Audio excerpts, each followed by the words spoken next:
Hey guys, so we're going to talk about chapter 4, which is your cardiorespiratory fitness. And I apologize for not getting you new videos. It's been kind of a really struggle bus for the first part of the semester, so I do apologize in getting that to you, but hopefully I'll be able to do that from here on out. So again, just a reminder, you don't have quizzes, so you won't have a quiz this week. But I do think that this is a very important chapter, and I do think that there are some pretty key principles that I really want you to grasp a hold of. And these principles are things that are going to kind of be foundational for the rest of your life, and some things that might pop up as we progress through life. So, in cardiorespiratory fitness or cardiorespiratory in general, there are three components. One is our heart, two, lungs, and three, our respiratory system. So, obviously, our heart is a muscle, and that muscle pumps and circulates blood throughout our body. Now, there are two different valves, if you want to call them valves, that matriculate through our heart. The first one is your aorta, which is the one that sends oxygenated blood out to the body. Then you have your inferior vena cava, which sends blood to the heart, which is the unoxygenated blood that's sending to your heart, so your heart can oxygenate it and then send it back out. So those are the two big pieces of your heart. You obviously have two different components of your heart and two different chambers, and those operate through those different valves. Then we have our lungs. So our lungs are the part of our respiratory system that take in oxygen and expel carbon dioxide. That's a pretty simplistic way to view our lungs. What we often lose sight of is there are multiple different components of our lungs that we are not grateful for. So something that we should know are our alveoli, which are the little sacs that form into our lungs that are covered by blood vessels, and those allow for the different components of oxygen and carbon dioxide to matriculate through the lungs. Then we have our vascular system, which is made up of arteries, veins, and capillaries. Our arteries are the things that carry blood away from our heart, and then the veins are things that carry blood to our heart. And then capillaries are the things that meet in the middle, and then they kind of source out different substances within that blood, like oxygen and different components, to kind of source that out and filter a little bit. So those are the three parts of our vascular system. Again, our arteries, veins, and capillaries. Arteries are the things that send blood away from our heart. Veins are the things that send blood to our heart, and capillaries kind of meet in the middle to filter. So that's the main component of our CRF, or our cardiorespiratory system in general. Then I want to talk about the actual term CRF, which stands for cardiorespiratory fitness. Now, cardiorespiratory fitness is the availability of oxygen to use, and that is adjustable throughout our life. So that is predetermined by our age, and that we calculate 220 minus our age. So that is the very maximum in which your oxygen can be found in your body, essentially. So that's the hardest that your heart can work. If your heart is working any harder, or you feel like your watch is showing you something, this has happened in a couple of different classes where the heart rate exceeds that max heart rate, please call your physician automatically. Your heart should not be working that hard, and if it does, there's something wrong. And I don't want to terrify you, but if you get to that limit, it can be dangerous, and I really don't want you to be at that limit. So our CRF is predetermined by our age, 220 minus our age. And then CRF is oxygen uptake, which increases with exercise. So our oxygen uptake as well as expulsion is going to increase with exercise because we're working harder than normal. So we're working our muscles, and our muscles need oxygen to be able to supply that energy. And so that's why our oxygen uptake is higher during exercise. So those are the main components of CRF, and we'll get a little bit more into assessment. Your PowerPoint gets more into assessment. I'm not going to talk about assessment too much in this video. I really want to kind of hit some main components from your chapter. There are three energy systems within our cardiorespiratory system. The first one is your ATP-CP, which is the short burst, and that's the power system. It's less than 10 seconds, so it's really more like a jump to get a rebound or a quick swing to hit a baseball. It's really driven by power. Our second part of our system is basically glycolysis, which combines ATP-CP, which we have to have two of those molecules released within glycolysis. It's still not oxygen related. We're still in the anaerobic stage. That is 90 to 120 seconds, so that's more speed. Think of a 200 yard dash, 200 meters, whatever it's called. Swim, run, anywhere between 200 and 800 is the limit for speed. So anything more that would be 120 seconds is going to move into our aerobic system. Which leads me into the third part of our cardiorespiratory system, which is the aerobic part, which is longer than 2 minutes, and that uses your oxygen. So those are endurance events. So running a mile, running a marathon, triathlon, those things, swimming for that long, those use your aerobic system, and your aerobic system relies on oxygen, whereas the other two are anaerobic, which doesn't rely on oxygen. So those are the main components for our energy system, and there's a little bit more in your PowerPoint, and if you have questions about those, please feel free to ask. I don't want to get into the nitty-gritty of the ATP-CP or your glycolysis. It gets pretty in the weeds with those systems, but if you are curious about those things and you want to know more, please reach out. I'm happy to give you more information. I just don't want to get bogged down on the nitty-gritty. I just want to focus on the larger part of those systems. I also want to talk about the difference in sex and gender. So there are differences in our cardiorespiratory systems. So men have a higher absolute value of CRF, so their heart can work a little bit more than women's. And that's simply due to the fact that men have larger hearts, they have larger lungs, and they have more skeletal muscle mass. So that's the reason why they have a bigger heart and why they have bigger lungs, because they have more skeletal muscle mass that their heart needs to accommodate for. So there is a balance there. So essentially, the more skeletal muscle mass that you have, the harder your heart and lungs are going to have to work. So there has to be that balance in terms of having a large enough heart to be able to sustain the skeletal muscle mass that you do have. So again, that's why men have a larger heart, larger lungs, because of their skeletal muscle mass. They're just generally bigger than women are on average. And so moving forward into these different phases, and I'm kind of following along a little bit in your textbook and just kind of reiterating these stronger sections that I feel like are more important for this course. The use and the age of our cardiorespiratory system is important because we often forget about the capacity of our hearts, and we forget that use it or lose it, quote unquote, is applied to our hearts. And that's extremely important to remember as we get older. So the aging process starts anywhere between age 25 and age 30. So anywhere in that 5 year range is about the time that you're going to start feeling different. You're going to start kind of noticing things within the aging process that you're like, oh, that didn't used to hurt, but it does now. And it becomes more difficult. So use it or lose it is important. When we do not use it, when we are sedentary, when we don't do the right things that we should in terms of physical activity and exercise, what happens, and most people don't realize this, is their arteries stiffen, our heart doesn't pump efficiently, so our heart is weakened.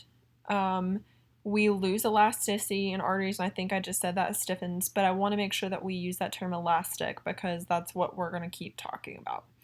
Our blood volume goes down, and we have fewer mitochondria. So all of those things really play into risk factors when we talk about heart disease.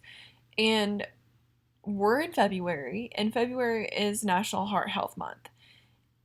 And heart health is so important because cardiovascular disease is the #1 killer in the United States and in North Carolina. So especially within our region, if you live within our region, which is Western North Carolina, it is substantially higher. You have more of a risk the more you move towards a rural community. So those are important factors to remember whenever we're moving forward in this class because again, a lot of people don't think of heart disease as being super significant. We talk about cancer a lot more. We talk about COVID a lot more. But just because we're in a pandemic and because of all these different things in life, it's so important to continue to remember that heart health is equally as important as the pandemic, if not more, because it's the leading cause of death in the United States and will continue to be because it's something that is impacted by daily choices. So, eating healthy, exercising, stress management, all of those things factor into heart health. So, how do we adjust for heart health? How do we reduce risk factors for heart health? How do we prevent heart disease? Pretty basic, actually, and that's exactly what we're going to do with this class. So, exercise is the perfect preventative measure for heart disease, and you probably don't want to hear that. So heart disease is factored into exercise, or I should say, exercise is factored into heart disease. So, if we start to exercise, and it's different for everyone. Everyone has a different adjustment period. 2 weeks to 3 months is when we're gonna adjust to exercise and it's not gonna suck as much. I know that if you are sedentary and that you start exercise, you're kind of hating your life a little bit and it's painful, but it gets less and less painful the more that you do it. And so research shows that anywhere between 2 weeks and 3 months is about when you're gonna see that difference in terms of the painful part of exercise. But I do want to share with you that if you do exercise regularly and you're doing what you're supposed to do, your heart gets stronger. We have more elasticity within our arteries. Our heart can pump blood more efficiently and and stronger, I should say. And our lungs work more efficiently, therefore our heart works more efficiently. So those things go hand in hand, right? Our heart and our lungs go hand in hand because they're part of the same system. So if our heart is pumping more blood, then our lungs can pump it more efficiently. And I want to say that cardiac output as well as stroke volume are very key indicators for how well your heart is functioning. If we're having a very strong cardiac output, our stroke volume looks awesome, then we're in really great heart health, right? But if our cardiac output is weak and our stroke volume is minimal, then we're probably looking at signs of a potential heart attack, of a potential stroke, of all of these things that could be factored into heart disease. So, if we're exercising and we're moving our body and we're working our muscle, which is our heart, then we're increasing our cardiac output and we are also increasing our stroke volume, which are really good. So, key reminders there. So I mentioned stress as a factor into heart disease, and I want to kind of hit on that a little bit because oftentimes we think of stress management as who knows? I'm not even really sure what that looks like these days of what stress management looks like. Maybe it looks like a bubble bath for some of the women. Maybe it looks like watching a comedy movie. I'm not really sure, to be honest, because everyone's different, but stress management is something that we do need to talk about, especially in a pandemic. And I want to say that exercise should be considered one of your tools in your toolbox for stress management. So, exercise, first of all, is a great distraction for whatever you have going on in your life. You're not going to focus as much on the outside world in terms of what's going on in exercise. You're probably going to be focused on whatever you're doing in terms of activity. So if I'm running, I'm going to be focusing on breathing. I'm going to be focusing on my speed, my time, my tempo. If I'm doing HIIT, I'm focusing on doing the move correctly, making sure I'm using the right form and making sure that I'm not dying before I reach the 30 seconds, right? If I'm doing kickboxing, whatever it is that you're doing, you're focusing on that move and you're not focusing on the outside world for the most part. Hopefully, you're zoned in that moment. Also, our body temperature changes. So we elevate our body temperature when we exercise and we exercise regularly. Typically, that body temperature might be a little bit more elevated than others. And the reason why body temperature being elevated is helpful is because we relax our muscles. Our muscles and our body are more relaxed whenever we have a little bit more of a temperature in terms of heat. So think about it this way: when you're warmer, you're more likely to be able to move more, right? So we warm up for a reason and exercise, and that's because we want our body to get adjusted. We don't want to be cold. When we're cold, we're stiff, we're rigid, and we don't want to move. Whereas when we're warm, it's different. So that's why body temperature and core temperature are so important, and exercise helps to raise that, which is great. Then we have my favorite part of exercise, which it changes your brain chemistry entirely. So, not entirely, I shouldn't say that, that's very dramatic. Our body chemistry or our brain chemistry changes. It allows us to release neurotransmitters such as dopamine for us to be in a better mood. And oftentimes people are like, I'm so much happier whenever I exercise, or I feel so much better. Why do I feel so much better?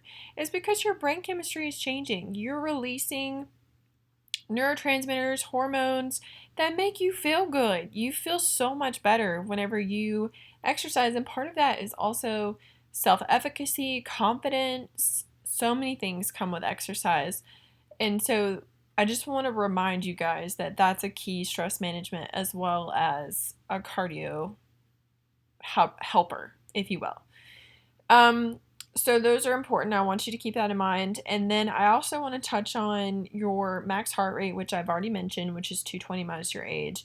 Now, I'm asking you in this class to come up with your heart rate. And what I mean by that is for you to calculate your heart rate, whether it's by watch or whether it's by pulse. And I also want you to stay in your target heart rate zone for whatever activity that you're doing. You should have a zone. And your target heart rate zone should be the percentage that you want to work. So I say zone, and many times students think one number. Wrong.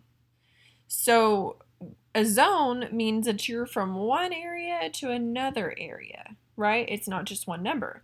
So I want you to think of your heart rate in terms of the minimum amount that you want to work and the maximum amount that you want to work, and you stay in between that zone. You don't go below the minimum and you don't go above the maximum. You stay right there in that happy place. And I want you to think about this just a little bit, and I'll make a separate video for this. Can we sustain one heart rate for a prolonged period of time if we're exercising? No. So that's why we need a zone, because if you're staying at one heart rate or one solid beat for a whole time, I'm not really sure what you're doing, to be honest. Because even right now, my heart rate's going to be adjusted because I'm talking, I'm breathing differently, I'm moving my hands a lot. So it's going to be a little bit different. It's going to vary. So your target heart rate zone should be your minimum and maximum that you want to work, and that percentage should go off of your maximum heart rate. So, for example, I am active. I want my heart rate to be 60% of my max heart rate to 80% of my max heart rate. That's where I want my heart rate to stay for my exercise. So if you're non-active, you really want your heart rate to be maybe 35-40% to maybe 65%. Give yourself a pretty good window for you to get your heart rate up and down. So think of it that way, and make sure you review your chapter because it gives you percentages for where you are in your exercise regimen. And then again, I'm not talking about assessments because that's in your PowerPoint. So I do want to emphasize one point though of if you think that you're working vigorously, I challenge you because you might not be. So the test is you're talking but not singing. So your moderate exercise is to be able to talk but you can't sing. If you're working vigorously, you're not going to be talking. There's not going to be an actual conversation. You may get out enough of a word that might not, you may get out a few words, but you're not going to have a full conversation with anybody. So I just want to kind of reiterate that point for those that might be curious about the moderate versus vigorous and what that means. All right, folks, your calendar's due this week, just a reminder, and I hope this video was helpful.